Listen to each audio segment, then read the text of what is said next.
What's going on, YouTube? And what is going on, Nightwish Army? And it's that time again for me to continue down that path, reacquainting myself with the album Human Nature. Now, just like all the other songs, I hadn't heard them for a while. I only listened to them like once. And yes, I did watch the live stream, but only half of the first one and all of the second one.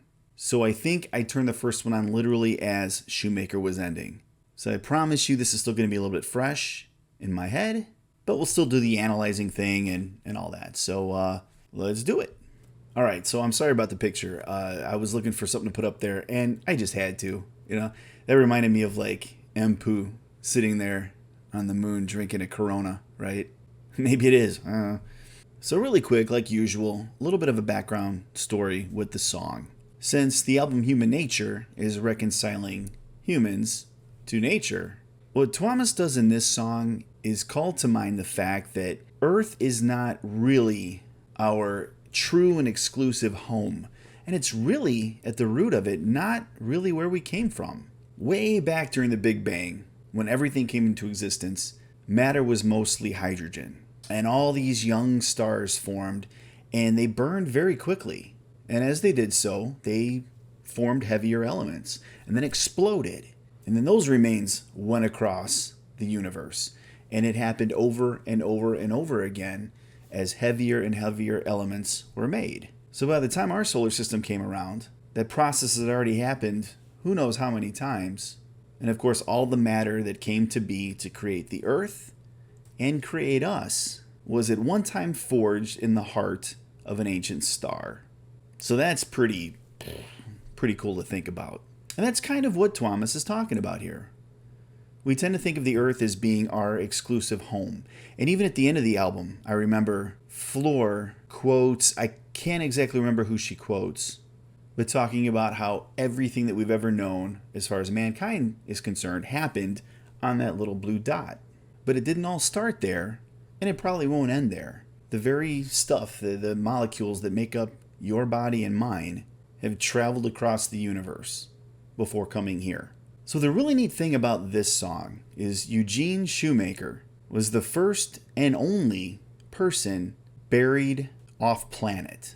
So he was a scientist, planetary scientist, and he died in a car accident back in, I think, 92, when he was actually going out to check out a crater site. And then in 1999, his ashes were taken up to the moon and distributed on the moon. And I believe the urn, or maybe there was a marker or something, and it's actually a quote from Romeo and Juliet, scene 3, act 2, I believe. And it's kind of like toward the very end of the song. So that's all I know. But it's super interesting, and maybe the lyrics will kind of unpack even more of this as we check it out. So here we go.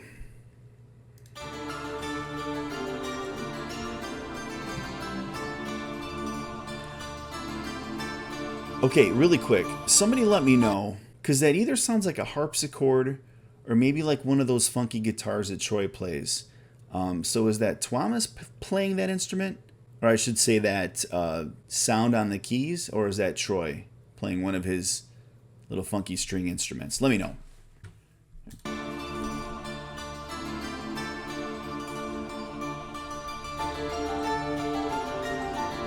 Well, there's the piano on top of it. So that's probably Troy. Now you've been talking for eternal lies and wonder. A sailor through waves. Story I've heard, how they get the earth. Yours is the heartbreak of the heavens.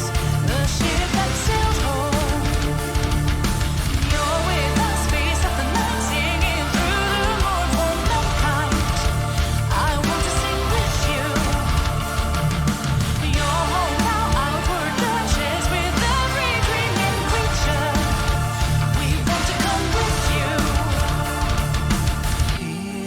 you. Okay, let me stop there really quick. How cool is that the beat is kind of steady, right? But like in a lot of other songs, it's just playing with that meter like crazy. Maybe not the overall meter, but just like what Flora is doing with her voice and all the other instruments and things like that. So really cool. So really the lyrics, again, are just talking about how he's tucked in, he's off planet right now, and he's truly gone home, which I get it. It's not too far away. I mean, but it's still in space. He's not stuck on this little ball like the rest of us are. So Floor is talking about the yearning to come where he's at. So We want to come with you. Here I came to be. You're reaching to the far on the stellar sea, but in little stars. again, there's that reference to Romeo and Juliet there. We all bring the tonight beauty, which is worth the hunting. We've come to join you. Hope revive for a lifetime to rekindle the human spark in love of the night. Now you've been tucked in for eternal earth, rise and wonder.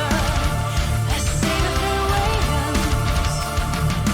Soaring our heart, howling at the earth. Yours is the whole star at the heavens of myriad endings. Here I came to be. There's that instrument again. I love it. Reaching to the far on the stellar sea, cut in little stars. Okay, can I say Troy is growing on me? In the beginning, like when this first came out, I've always been Team Marco, and I know it's never a good idea to just pit one artist against the other, but yeah, he's growing on me. His voice blending with Floor's there, and he did a good job on the live stream. She had to help him out a little bit with Greatest Show on Earth, but he did a good job. So okay, I went there. Sorry. Little stars.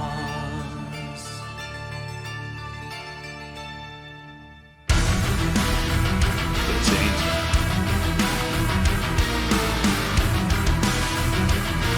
You're getting some feel of like noise here a little bit when they break down in noise.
And when he shall die, take him and cut him out in little stars, and he will make the face of heaven so fine that all the world will be in love with the night and pay no worship to the garish sun.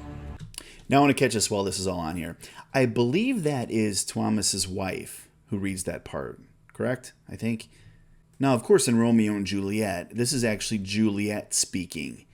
And she's lamenting Romeo, and I want to say he went off into exile for killing somebody. And again, so she's lamenting him, and she says basically what he says here, take him out, cut him little stars, and when he's placed up into space, nobody's even going to pay attention to the sun anymore, because it's going to be so beautiful with the parts of him shining in the nighttime.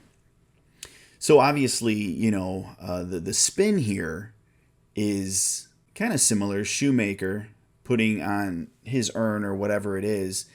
Again, in a sense, he's being put out, again, off planet into the sky to be seen at night, which is kind of a neat thought when you really think about it. So, oh, wait, I'm gonna catch the beginning of that. To the garish sun.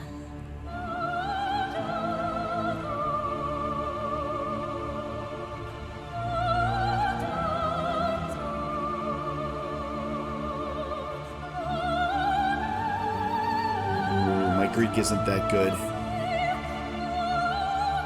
And the Laudato is probably to worship or to look in awe.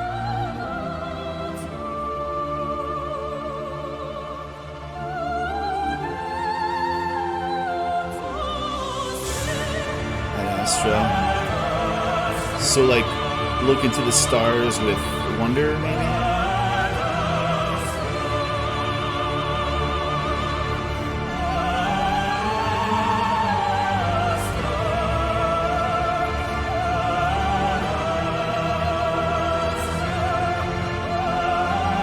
That's a cool view.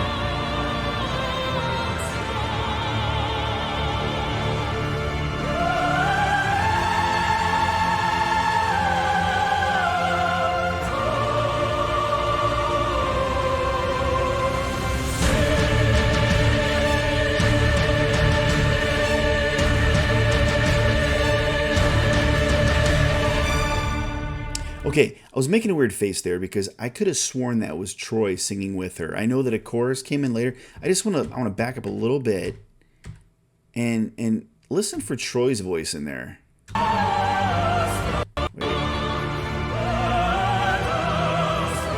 It's a single male voice.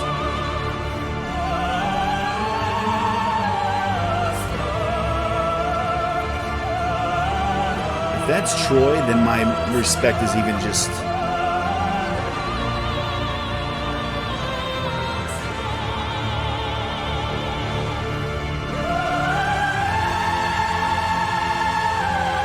That's amazing.